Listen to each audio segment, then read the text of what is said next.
یہی وہ نظریہ ہے جس کی روح سے خدا کے متعلق عیسائیوں کا یہ عقیدہ ہے کہ گاڈ از مرسی یا گاڈ از لو، خدا محبت اور رحم کا مجسمہ ہے، اور یہی ہے وہ تصور جس کی روح سے قرآن مجید کے انگریزی تراجم میں رحمان اور رحیم کے لیے کمپیشنیٹ اور مرسیفل کے الفاظ آتے ہیں، یعنی رحم کرنے والا، ترس کرنے والا۔ عیسائیت کے اس نظریے کے خلاف قرآن کریم کی تعلیم کی ساری عمارت قانون مکافات عمل کی بنیاد پر استوار ہے۔ اس کے معنی یہ ہیں کہ انسان کے ہر انفرادی یا اجتماعی عمل کا نتیجہ اس قانون کے مطابق مرتب ہوتا ہے جو خدا نے اس کے لیے مقرر کیا ہے۔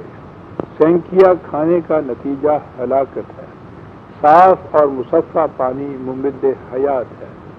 یہی قانون طبیعی کائنات میں اور خود انسان کی طبیعی زندگی سے آگے بڑھ کر اس کی انسانی زندگی میں بھی کار فرما ہے، یعنی انسان کا ہر غلط کام ایک تخریبی نتیجہ پیدا کرتا ہے، اور صحیح کام یعنی جو کام خدا کے بتائے ہوئے پروگرام اور اقدار کے مطابق ہوگا وہ تعمیری نتیجہ پیدا کرتا ہے۔ اسے خدا کے نظام عدل سے تعبیر کیا جاتا ہے۔ خدا کا یہ نظام غیر متبدل اور اٹل ہے۔ اب ظاہر ہے کہ عدل میں تو رحم کا تصور ہی نہیں آ سکتا۔ اگر اس میں رحم کے طور پر کچھ کیا جائے گا تو عدل کے منافی ہو جائے گا۔ لیکن ہم اوپر کہہ چکے ہیں، میں ابھی بھی بتا چکا ہوں کہ خدا کی صفت رحیمیت میں رحم کا تصور بھی شامل ہے۔ تو اس سے یہ سوال سامنے آتا ہے کہ عدل اور رحم جو بظاہر دو متضاد تصورات ہیں، ان دونوں میں مطابقت کیسے پیدا ہو سکتی ہے؟ لیکن رحم کے قرآنی مفہوم کی روح سے تضاد باقی نہیں رہتا، اس میں عدل بھی رہتا ہے اور رحم بھی۔ اسے ایک مثال کی روح سے سمجھیں۔ ایک آدمی آگ میں انگلی ڈالتا ہے، انگلی جل جاتی ہے، اس سے شدت کی تکلیف ہوتی ہے۔ یہ سب کچھ خدا کے قانون عدل کی روح سے ہوتا ہے، جس میں رحم کا کوئی شائبہ نہیں۔ جو شخص بھی آگ میں انگلی ڈالے گا، انگلی جلے گی، اسے درد ہوگا، تکلیف ہوگی۔ لیکن جس خدا نے یہ قانون بنایا ہے کہ آگ سے انگلی جل جاتی ہے، اسی خدا نے ایسی دوائیاں بھی پیدا کر دی ہیں جن کے استعمال سے سوزش کی یہ الم انگیز تکلیف بھی ختم ہو جاتی ہے، اور انگلی کی اثر نو نشو و نما کا امکان بھی ہوتا ہے۔ اس قسم کے اسباب مدافعت یا علاج کی تخلیق خدا کی رحمت یا اس کا رحم ہے۔ آپ نے دیکھا کہ رحم کے اس تصور میں قانون کا تصور کار فرما ہے، یعنی جس طرح خدا کا یہ قانون عدل ہے کہ آگ میں انگلی ڈالنے سے انگلی جل جاتی ہے، اسی طرح خدا کا یہ بھی قانون ہے کہ فلاں قسم کی دوائی لگانے سے انگلی اچھی ہو جاتی ہے۔ پہلا قانون عدل بھی ہر انسان کے لیے ہے، ہر زمانے کے لیے ہے، ہر قوم کے لیے ہے، ہر ملک کے لیے ہے، اور یہ دوسرا قانون جسے آپ قانون رحمت کہہ لیجئے، یعنی اس پہلے غلط کام کی وجہ سے جو تخریبی نتیجہ مرتب ہوا ہے، اس کے ازالے کے لیے جو تجویز تدبیر خدا نے عطا فرمائی ہے، وہ بھی تمام دنیا کے انسانوں کے لیے، ہر قوم کے لیے، ہر شخص کے لیے، ہر زمانے کے لیے، ہر ملک میں انسانوں کے لیے یکساں طور پر آتی ہے۔ تو جب کوئی شے جس کا اطلاق اس طرح سے ہر زمانے میں ہر فرد پر یکساں طور پر ہو، اسے قانون کہا جاتا ہے۔ لہذا عدل بھی خدا کا قانون ہے، اور اس کی روح سے جو بھی نتائج مرتب ہوتے ہیں انسان کے اعمال سے، ان کی تخریب بھی نتائج کے ازالے کے لیے بھی خدا کا قانون مقرر ہے۔ اس طرح اس قانون کے مقرر کرنے والے خدا کی صفت رحمانیت اور رحیمیت ہے۔ رحیمیت عام تدریجی طور پر، رحمانیت وہ جو قرآن کا طریق اس نے بتایا ہے اس کے طور کے اوپر۔ تو یہ ہے قرآن کا رحم کا مفہوم۔ انسانی زندگی میں اسے توبہ سے تعبیر کیا گیا ہے۔ توبہ کا قرآنی مفہوم بھی ایک مثال سے سمجھ میں آ سکے گا۔ آپ نے کسی خاص گاؤں جانا ہے، کسی دوراہے پر آپ کا قدم غلط سمت کی طرف اٹھ گیا، یہ گمراہی ہے، لغزش ہے۔ تھوڑی دور چلنے کے بعد آپ کو کسی نے بتایا یا علامات راہ سے آپ نے محسوس کیا کہ میں غلط راستے پر چل رہا ہوں، اس کے بعد آپ اسی راستے پر آگے قدم نہیں بڑھائیں گے۔ آپ کو لامحالہ پھر اس دوراہے پر واپس آنا ہوگا جہاں سے آپ اس غلط راستے کی طرف مڑ گئے تھے۔ یہ واپس مڑ آنا جو ہے، اس دوراہے پر آنے کے لیے اسے عربوں کی زبان اور قرآن کریم کی اصطلاح میں توبہ کہا جاتا ہے، لیکن محض اس دوراہے پر واپس آ جانے سے تو اس نقصان کی تلافی نہیں ہو سکتی جو غلط راستے پر چلنے سے ہوئی تھی۔ آپ منزل مقصود تک نہیں پہنچ سکتے، آپ تو صرف اس دوراہے پر آئے۔ اب اس دوراہے سے صحیح راستے کے اوپر گامزن ہونا یہ بھی ضروری ہے، اسے عمل صالحہ کہا جاتا ہے۔ اس طرح انسانی لغزش سے پیدا ہونے والے نقصان کی تلافی ہو جاتی ہے۔ انسانی زندگی میں اس طرح کی تلافی مافات اور باز آفرینی کے لیے خدا کے قوانین مقرر ہیں۔ ضابطۂ حیات میں اس قسم کے قوانین کا رکھ دینا قرآنی اصطلاح میں خدا کا رحم کہلاتا ہے۔ خدا انہی معنوں میں رحیم ہے۔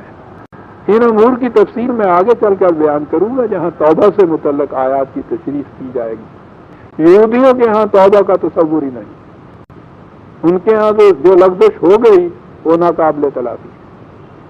اسی طرح عیسائیت میں بھی اعمال کے ذریعے گناہ کی علائش کو الگ کر دینے کا امکان نہیں، وہ صرف مسیح کے کفارے پر ایمان لانے سے ہو سکتا۔ ہندو دھرم کی روح سے انسان اپنے سابقہ جنم کے کرموں یعنی اعمال کے نتیجے میں جس جون میں آ گیا، چوہا، کتا، سور، شودر وغیرہ، موجودہ جنم میں اس کا بدل لینا ناممکن ہے۔ یعنی ان اہل مذاہب کے ہاں قرآنی مفہوم کے مطابق خدا کی رحمت یا باز آفرینی کے امکان سے انکار کیا جاتا ہے، اسے قرآن کفر سے تعبیر کیا کہتا ہے۔ اسی لیے وہ کہتا ہے کہ انہ لا یأس من روح اللہ الا القوم الکافرین۔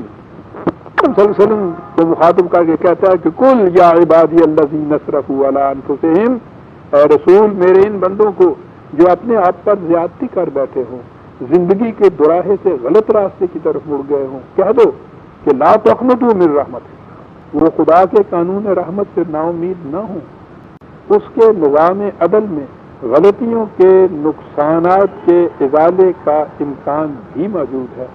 تم میں جب بھی یہ احساس پیدا ہو کہ تمہارا قدم غیر خداوندی راستے کی طرف اٹھ گیا ہے تو انیبوا الی ربکم، تم اپنے نشو و نما دینے والے کے قوانین کی طرف رجوع کرو، واسلموا لہ، اس کے قوانین کے سامنے سر تسلیم خم کرو۔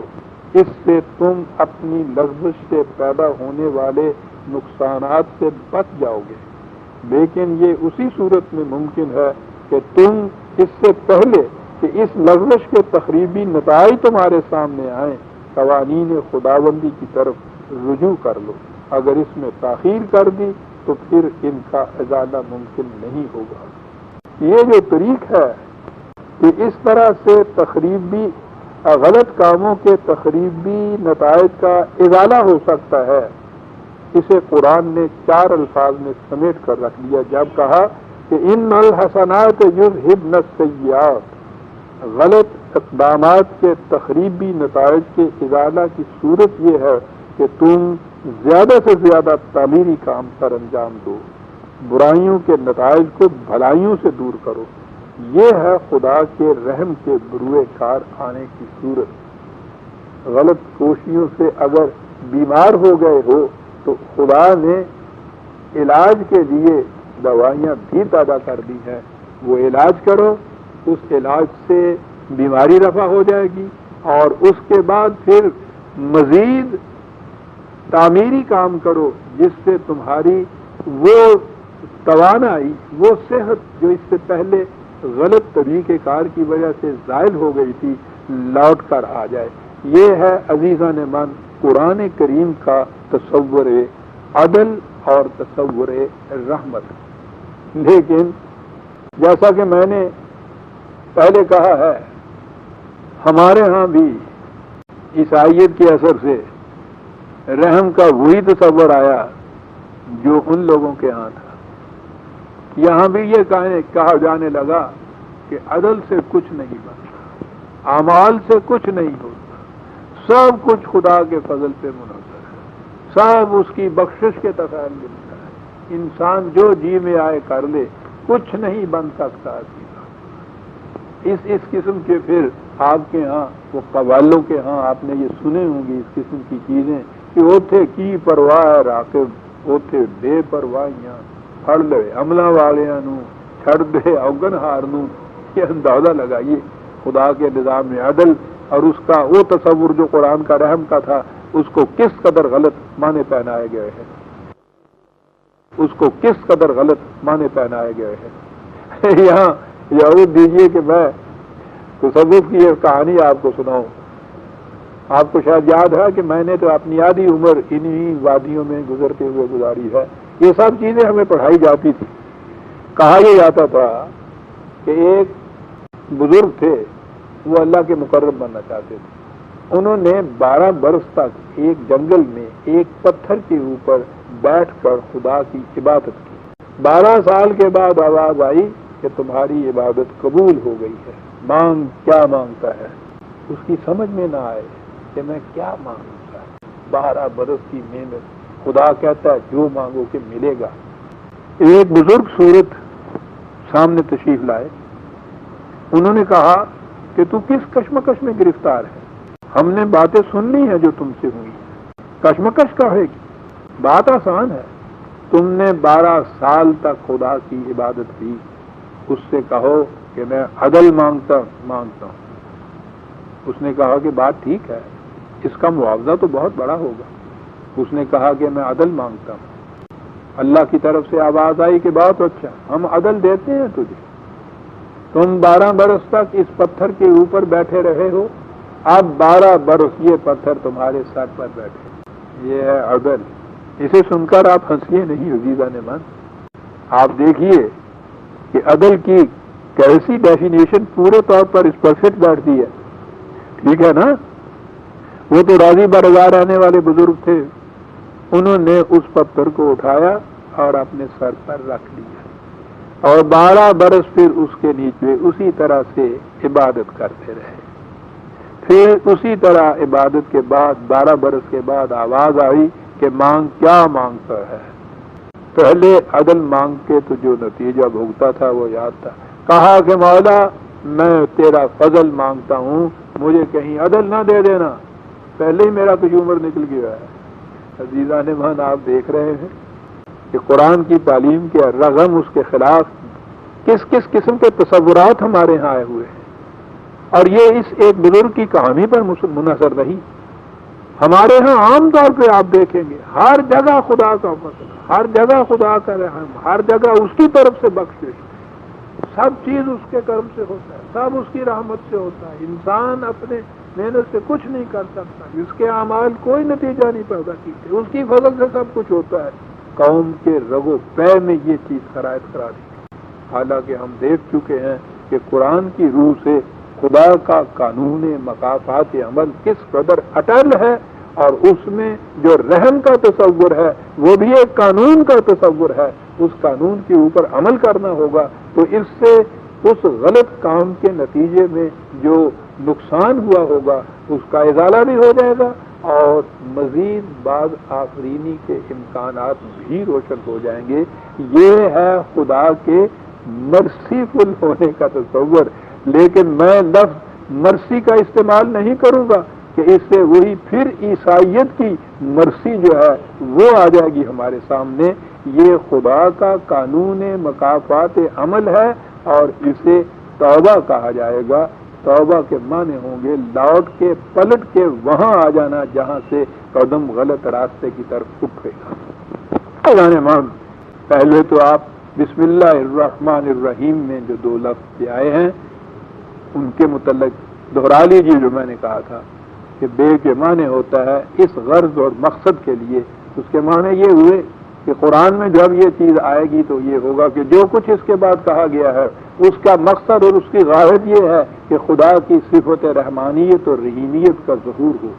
اور جب ایک عبد مومن، ایک مسلمان کوئی کام بھی جو شروع کرنے والا ہے اس کے پہلے کہتا ہے کہ بسم اللہ الرحمن الرحیم، تو وہ اعلان یہ کرتا ہے کہ جو کچھ میں کرنے والا ہوں اس سے میرا کوئی اپنا ذاتی مقصد نہیں، تخریبی مقصد نہیں، اس کا مقصد یہ ہے کہ خدا کی صفت رحمانیت اور رحیمیت کا ظہور ہو جائے۔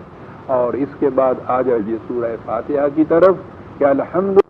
طرف کہ الحمدللہ رب العالمین الرحمن الرحیم، سزاوار حمدیت پوری کی پوری مکمل شکل کے اندر حمدیت جو ہے وہ اس ذات کے لیے ہے جو ہر طرح کے اقتدار کا مالک ہے، اور اس کا اقتدار تخریب کے لیے نہیں ہے، ربوبیت کے لیے ہے، اور اس کی ربوبیت جو ہے وہ کسی ایک فرد، ایک خاندان، ایک قوم، ایک ملک کے لیے نہیں، عالمین کے لیے ہے، پوری کائنات کے لیے ہے، تمام نوع انسانی کے لیے ہے۔